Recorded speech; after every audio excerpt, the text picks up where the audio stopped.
एक दो तीन चार कोडीश्वरൻ.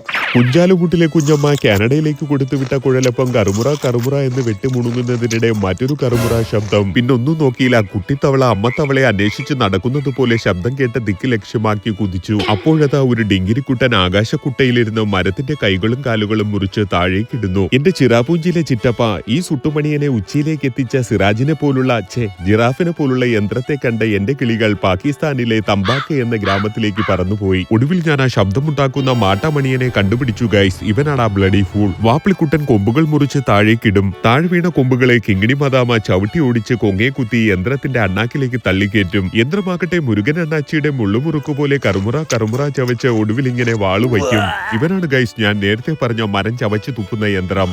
നാട്ടിലെ KSEB മാമന്മാരുടെ ഓലവെട്ട് അഥവാ ലൈൻ ക്ലിയറിംഗ് എന്ന ആചാരകലയോട് സാമ്യം തോന്നുന്ന ഒരു കലാരൂപമാണിത്. ഞാനിതെല്ലാം ചിത്രീകരിക്കുന്നു എന്ന് മനസ്സിലാക്കിയ കിങ്ങിണി മദാമ ഒരാവശ്യമില്ലാതെ മരത്തിന്റെ കൊമ്പുകൾ ഓരോന്നായി മുറിച്ചിട്ടു. കുറച്ചുകൂടെ കഴിഞ്ഞിരുന്നെങ്കിൽ ഈ പെണ്ണുപിള്ള മരത്തെ മൂടോടെ പിഴുതിട്ടേനെ. കാനഡയിലെ കുത്തിത്തിരിപ്പ് കുടുംബശ്രീ യൂണിറ്റിന്റെ രക്ഷാധികാരിയാണ് അത്രേ കിങ്ങിണി മദാമ. ചക്കക്കൂട്ടാന്റെ ചട്ടി വടിച്ച പോലെ എല്ലാം കൂടി വാരിക്കൂട്ടി ലോറി തട്ടി ചേച്ചി സ്ഥലം വിട്ടു. അങ്ങനെ വിടാൻ മനസ്സില്ല. കൊപ്രാക്കളത്തിലെ തുരപ്പനെ പോലെ ഞാനും കൂടെ പോയി. ലുട്ടാപ്പിയുടെ കുന്തത്തെക്കാളും വേഗത്തിൽ 100-110 ലോറി പാഞ്ഞു. കൂടെ ഞാനും. അങ്ങനെ ആദ്യം ചെന്നതാകട്ടെ റോഡ് സൈഡിൽ നിൽക്കുന്ന കുഞ്ഞിച്ചെടികളുടെ മൂട്ടിലേക്ക്. ചവച്ചരച്ച മരകഷ്ണങ്ങൾ കൊണ്ടൊരു പൂങ്കാവനം. അതായിരുന്നു സിൽക്ക് സ്മിത സ്വപ്നം കണ്ട കാനഡ. അങ്ങ് പപ്പുവാൻ ഗുനികയിലെ വാളുദേ അക്കരയിലു എന്നാണ് അറിയപ്പെടുന്നതെങ്കിലും സായിപ്പ് ഇതിനെ ഇംഗ്ലീഷിൽ മൾച്ച് എന്നാണ് വിളിക്കാറ്. എന്റെ അമ്മയെ സംസ്കൃതത്തിലെങ്ങാനുമായിരുന്നെങ്കിൽ ഒരുമാതിരി നാറ്റക്കേസായേനെ. 500 മക്കളെ പോലെ മൂത്തവൻ ബലരാമനും രണ്ടാമത്തവൻ സ്വാമിനാഥനും ഏറ്റവും ഇളയവൻ വീരഭദ്രനെ പോലെ കാഴ്ചയിലും ഗുണത്തിലും വ്യത്യസ്തരാണ് ഇവന്മാർ. ദേ പോകുന്നു ഗൈസ് മറ്റൊരെണ്ണം.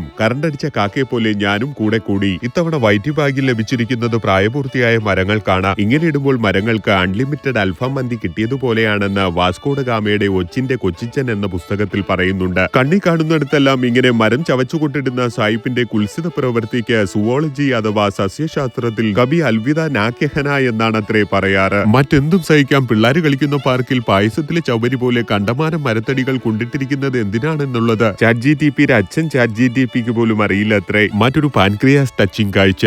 ഐസക് ന്യൂട്ടൺ പണ്ട് അവസാനമായി ഇരുന്ന് ആടിയ ഊഞ്ഞാലാണത്രേ. അങ്ങനെയെങ്കിലും ഇതൊന്ന് ഇട്ട് കാണണമെന്ന് ആഗ്രഹിച്ച് കാമുകി ജലജ വാങ്ങി കൊടുത്തതാണെന്നാണ് ചരിത്രം പറയുന്നത്. എന്തായാലും നല്ല അർത്ഥവത്തായ സമ്മാനം. ഇനി വീട്ടിലത്തേക്കാണ് ആവശ്യമെങ്കിൽ ഒന്ന് ഫോൺ ചെയ്താൽ മതി. ചവച്ചരച്ച മരവും അത് വിതറാൻ ഘടാഘടിയന്മാരും റെഡിയാണ് ഇവിടെ. ഇങ്ങനെയൊക്കെയാണെങ്കിലും ഇടയ്ക്കിടയ്ക്ക് സായിപ്പ് ഫ്രഞ്ച് ഭാഷയിൽ പറയും അഥവാ മരം ഒരു വരം തന്നെയാണെന്ന്. ഇട്ട നിക്കർ പോലും മാർക്കറ്റ് പ്ലേസിൽ ഇട്ട് വിൽക്കുന്ന സായിപ്പ് ഇതും ചാക്കിലാക്കി വിൽക്കുന്നുണ്ട്. സായിപ്പ് നിന്റെ കഥ തീർന്നു. മരം മുറിക്കുന്നു, ചവച്ചരയ്ക്കുന്നു, പൈസ ഉണ്ടാക്കുന്നു. മരം മുറിക്കുന്നു, ചവച്ചരയ്ക്കുന്നു, പൈസ ഉണ്ടാക്കുന്നു. കുറച്ചു മരം കുഞ്ഞമ്മയ്ക്ക് ചവയ്ക്കാനായി അയച്ചും കൊടുക്കാം. അങ്ങനെ ഞാൻ കോടീശ്വരനാകുന്നു. തുണി ഉടുക്കാത്ത സത്യം എന്തെന്നാൽ കാശുണ്ടെന്നതിനിടയിൽ നനവടിക്കുന്നത് എവിടെന്നാണെന്ന് മാത്രം മനസ്സിലാകുന്നില്ല ഗൈസ്.